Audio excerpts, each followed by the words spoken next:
tugtugin ng gitara at ang kaaya-ayang lira. Hipan ninyo ang trompeta sa ating pagkabagabag. Sa Diyos tayo'y tumawag, sa ating mga kaaway, tayo ay Kanyang iniligtas. Purihin ang Panginoon, umawit ng kagalakan, at tugtugin ang gitara at ang kaaya-ayang lira. Hipan ninyo ang trompeta.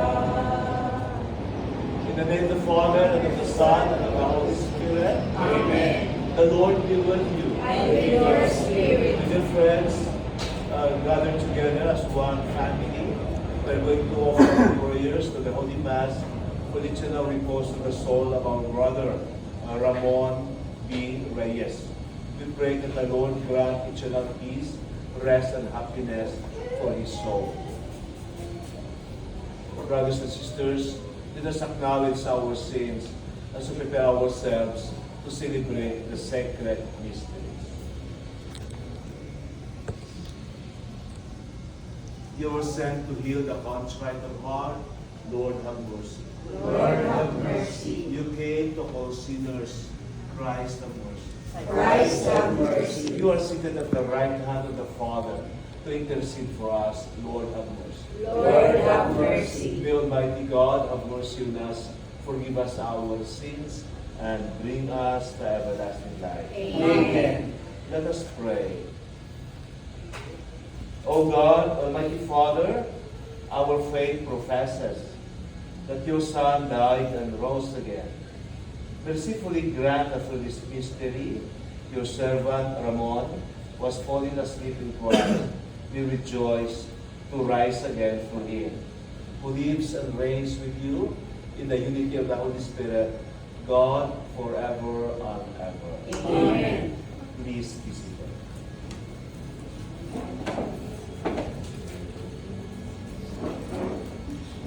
A reading from the Book of Wisdom. The souls of the just are in the hand of God, and no torment shall touch them. They sin in the view of the foolish to be dead, and their passing away was thought an affliction, and their going forth from us utter destruction. But they are in peace. For if before men and women indeed they be punished, yet is their hope full of mortality. Chastised a little, they shall be greatly blessed, because God tried them and found them worthy of himself. As gold in the furnace, he proved them, and as sacrificial offerings, he took them to himself. In the time of their visitation, they shall shine, and they shall dart about as sparks through stubble. They shall judge nations and rule over peoples, and the Lord shall be their king forever. Those who trust in him shall understand truth, and the faithful shall abide with him in love. Because grace and mercy are with his holy ones, and his care is with the elect. The word of the Lord. Thanks be to God. Our response will be, though I walk in the valley of darkness, I fear no evil, for you are with me. Though I I walk walk in the valley of darkness, I fear no evil, for you are with me. The Lord is my shepherd, there is nothing I shall want. In green pastures he gives me repose. Beside restful waters he leads me. He refreshes my soul. Though I walk in the valley of darkness, I fear no evil, for you are with me. He guides me in the right path for its name's sake. Even when I walk in the dark valley, I fear no evil, for you are at my side.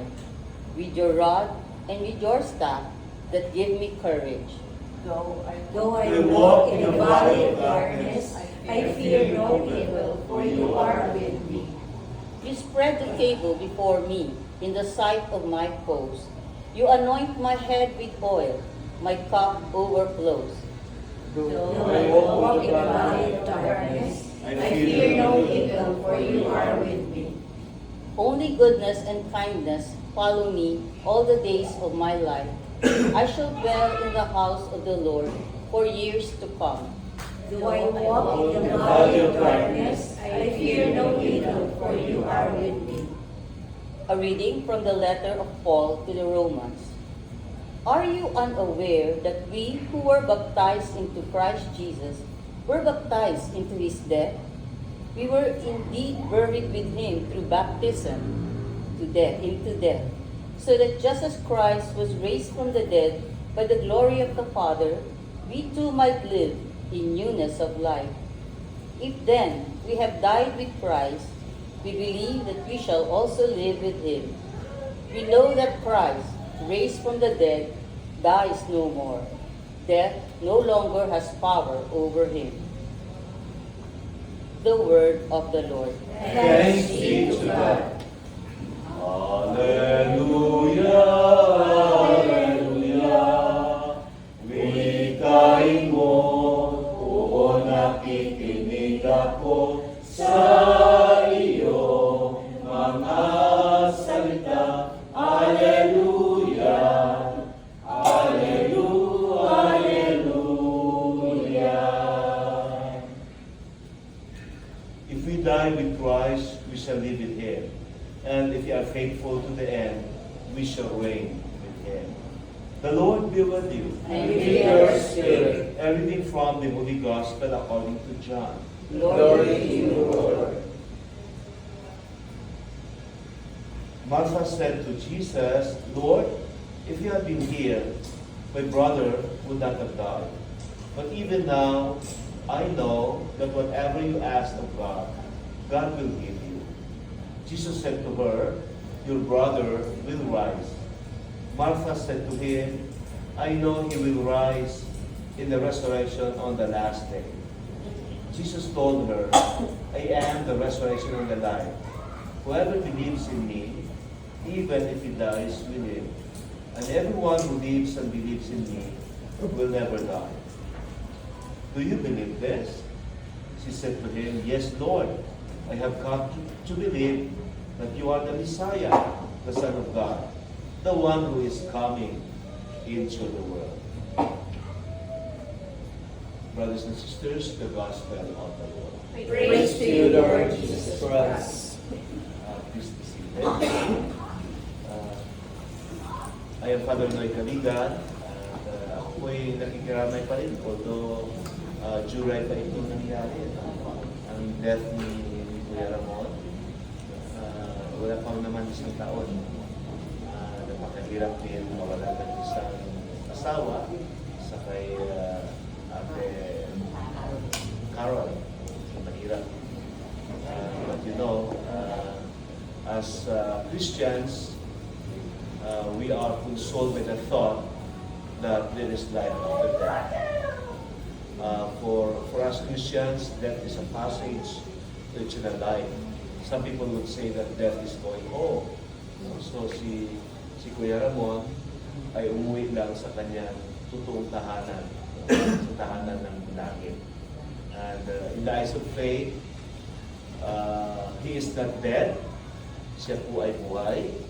And we would like to think that she is or he is now enjoying the love of God in the next life. Alam ko, kasama na niya yung isa pa niyang kapatid na yumao. Siguro mga magulang, diba? Ang mga close relatives na nauna na sa atin. So we hope that we are now in the loving embrace of God, the Father, the Son, and the Holy Spirit together with Mama Mary.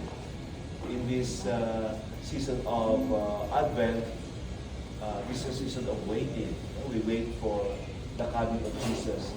Up to this time, in the first part of Advent, we're waiting for the second coming of Jesus, as a King and our Judge.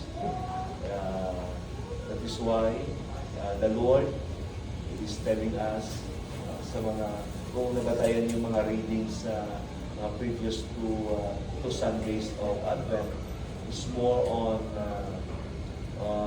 preparation of the coming of Jesus. So, promise naman ni Jesus sa ating lahat that in His second coming, He will gather us together as one big family. So again, gusto ko ulitin, I would like to reiterate, si Kuya Ramon ay hindi po siya patay. Siya po ay buhay. And I'm sure He is watching over us now. Masaya siya na although iwan man natin ang kanyang remains here in Heritage Park, ay masaya siya knowing na maraming pa rin nagmamahal sa kanya. Maraming ang nagdarasal para po sa kanya. In the Gospel today, we heard the conversation of Martha and Mary. Si Lazarus na kapatid ni Martha at ni Mary ay namatay po. So Jesus went to the tomb, in fact, para mag-console sa kanyang mga kaibigan. And in the tomb, that was already 4 days. Sabi nga ng iba, mabaho na yung kanyang body. Kanya 4 days ka na, diba? Sabi naman ni Jesus, natutulog lang po si Lazarus. So, muli niyang binuhay si Lazarus. And maybe itong muling pagkabuhay ni Lazarus is the free taste of His own death. Ang kanyang muling pagkabuhay sa tomb. And Jesus promised Martha, I am the resurrection and the life. Whoever lives and believes in me will never die. Hindi po mamamatay. And the second part of Advent na magsimula sa 16 at 25, itong pag-antay natin ng first coming of Jesus as a child. And in the first coming of Jesus, He fulfilled the long prophecy of Old and New Testament. He is the fulfillment of the time of all the promises of the prophets.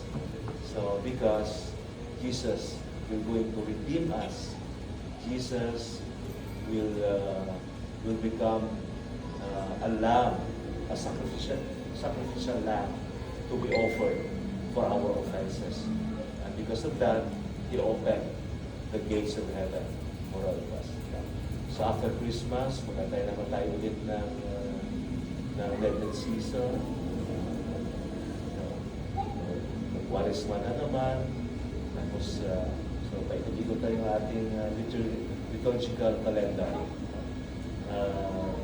to have the complete picture of the life of Jesus. So we pray that our Lord will share the gift of resurrection to our brother Ramon. Muli niyang buhayin si Kuya Ramon in the next time. Dati yung may sa aming klase, pero kami sa theology kasi may subject na tinatawag na eschatology. Eschaton sa Greek, ibig sabihin the end, the final. So, eschatology means the study of the last thing that will happen. So, kasama na yan yung death, resurrection. Isa ng klase ko doon, ginanong yung aming professor. Ngayon yung si Archbishop Palmas. Professor namin yan, no? Yan yan. Father, that time, di pa sa obispo, no? Father, paano na lang yung aking lolo't-lola, no? Namatay sila almost 10 years. Ang ginawa ng magulang ko, exhume yung remains, yung body, at nilagay po sa sako. ang kanilang mga labi. So paano pag mag-mix yun? What will happen in the next life? Baka magpalitan sila ng bungo, ng mga buto. Oo. So what will happen? So, the good as Bishop said, problema na ng Diyos yan. Hindi na natin problema yan. Totoo naman. Ibang ang mga remains nga di ba? Pinaghati-hatian na ng mga anak. Meron sa US, may sa Canada, may sa Mindanao, may sa Visayas, saan pa. So ano kaya mangyari sa second coming? Ano mangyari sa mga remains? Maghiwalay-hiwalay na. So the promise of the Lord will go on.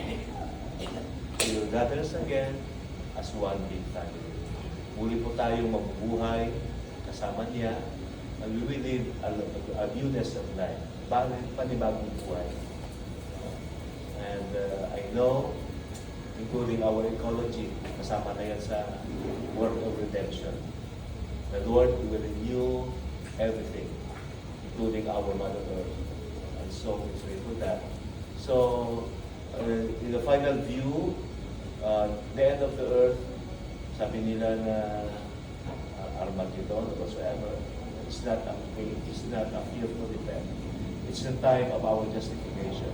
Basta matuwid lang tayo, magawa tayo ng mga hindi tayo natakot. Because we know the Lord will make us. Walang isa man tingnan na ating mga buhok ang mawawala. Because the Lord and His shepherd will protect us. So, we are upon. We are so blessed because we have so many relatives, friends who are really here to pray for you. And as we pray for you in heaven, pray for us here also. Here on earth.